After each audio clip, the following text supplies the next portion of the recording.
i35equipment.com. Today we're going to be showing you exactly how a tag manual pin-on quick attach works for an excavator. We have seen these in 3 different sizes: minis, then your mid-size, and then your large excavators. Like this is a JCB 220.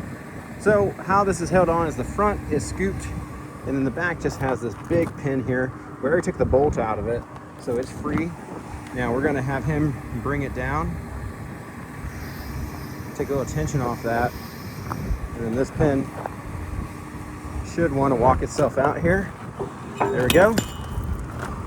Now he's going to uncurl and release the bucket. That's how a manual quick attach tag bucket system works. Hope that's been beneficial to you. If you're in the market for used equipment, you guys see our full up-to-date inventory of Trackhoes, excavators, backhoes, and everything else on the website at i35equipment.com. Hope you have a wonderful day. Be sure to practice common sense and safety when working around heavy equipment. And check us out if you need any used heavy equipment.